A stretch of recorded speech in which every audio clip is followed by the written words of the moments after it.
Vaovao hafa tanteraka kosa indray mba ahafahana manara-maso ny fivezivezena amin'ny sisitany.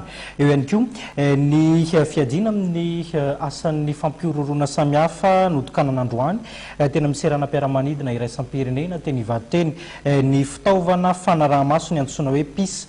Ity fitaovana ity dia azo vokatry ny fiara-miasa tamin'ireo Amerikana.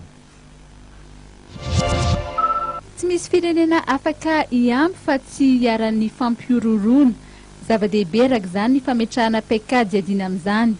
Andro vitsivitsy mialohan'ny anatanterana ny fionana tampony ireo firenena amin'ny teny ampahany na manontolo ny teny frantsay dia notokanan'ny praiminisitra lehiben'ny gouvernemanta sy ny lehiben'ny masivo amerikana ny maraina teo ny fitaovana vaovao anaraha-maso ny fivezivezena amin'ny sisitany. Personal Identification Secure Comparison and Evaluation System na PSIS. I Etats-Unis no niantoka ny lafiny teknika sy fanofanana ary ny filoha malagasy sy ny praiminisitra no tompo-marika tamin'ny fanatanterahana azy. Nanambara ny masivo amerikana Andriamatoa Robert Tsiamate fa dingana lehibe amin'ny fanatsarana ny fiarovana ny sisitany malagasy ity natao androany ity ary tafiditra ho isan'ireo firenena 20 mampiasa ny atao avolenta anara-maso ny fivoahana sy ny fidirana amin'ny sisitany i Madagasikara manomboka izao. Maro ny tombontsoa azo amin'ny fampiasana io fitaovana io raha nambaran'ny praiminisitra lehiben'ny gouvernemanta.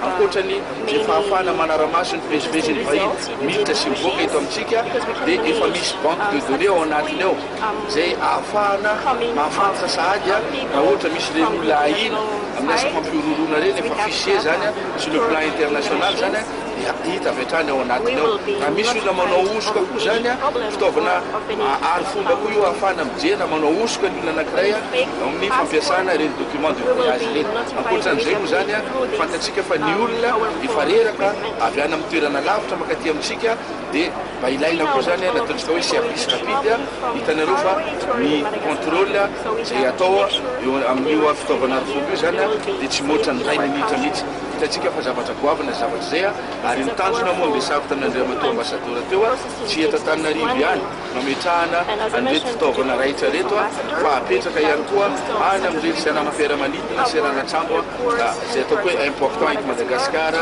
toy ny Tomasina ohatra raha ny seranana trambo Nosbe raha ny seranana fiaramanidina dia be dabe zany ny atsikasa izay mbola miandry atsika tetikasa miandratsika isorana zany fitondrana Amerikana profy zany fa manga ny lanitra io mifandraisina amin'ny Amerikana sy ny fitondrana malagasy fa profy ihany koa izany fa vonina ny fitondrana malagasy hiady amin'izany asa fampiororona zany na dia mbola tsy mby eto ambaravaratsika aza izay asa fampiororona zany aleo mitandrina izay zany antony tenenako hoe efa vonina atsika. Mitoetrany ny fampiasana ny PSIS eny amin'ny seranam-piaramanidina Ivat aorian'ny fionamben'ny francophonie.